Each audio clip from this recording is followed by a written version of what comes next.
Welcome back to All This Math. This is Professor Parker, and for this lesson, we're going to simplify a radical expression. Why is it called a radical expression? Because we have a radical sign, right?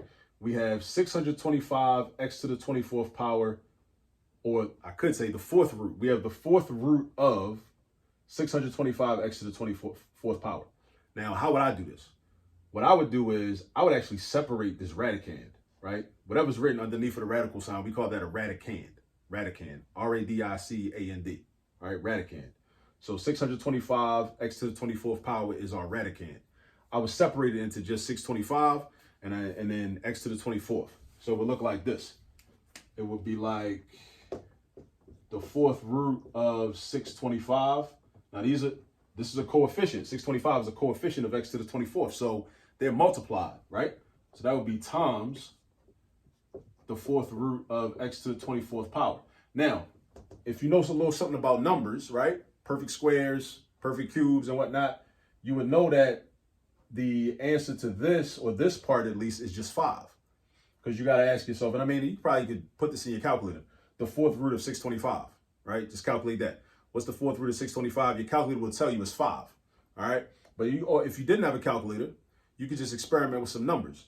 You know that, or you should know that 25 times 25 is 625, right? So because you know 25 times 25 is 625, you might think to yourself, well, let me see if 5 is the answer, because I know that 5 is the square root of 25. And just experiment, just see what happens. Now, we know that it's 5 because 5 times 5 is 25. Then that 25 times 5 is 125. And then 125 times 5 is 625. So that's 4 5s. That's a multiplication statement with 5 in it 4 times. So that's 5 to the 4th power. So if 5 to the 4th power is 625, that means that the fourth root, because taking a root is the exact inverse of raising something to a power, right? Taking a root is the inverse of raising something to a power. So if we know that 5 to the 4th power equals 625, then we also know at the same time that the fourth root of 625 is equal to 5. All right? So this part is going to be 5. Now over here, what I would do is I would convert this to because it's a variable, I would convert this to out of radical form into an expression with a rational exponent. So I would have x, and then I have 24 over 4, right? Because this is how you do it. This is where rational exponents come from. The numerator is always the exponent, and the denominator is the root. The numerator is the exponent, the original exponent, and the denominator is the original root. So 24 over 4, 24 over 4. I know that 24 divided by 4 is 6.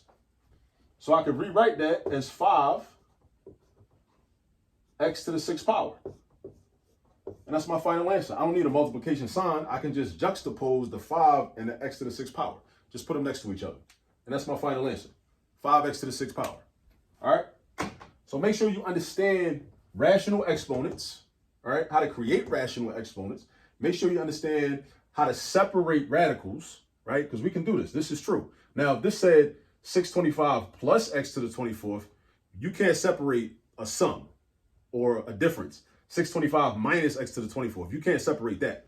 But a product, you can separate. You can separate that according to mathematical rules. You can separate a product into this and this. All right? This is valid. This is very valid. All right? And know that this is 5. You got to know how to figure this out. Use your calculator. But even if you can't use a calculator, know how to figure this out. Experiment with some numbers. Play around with some numbers and see what you get. And again, like I already mentioned, rational exponents. Know how to deal with rational exponents.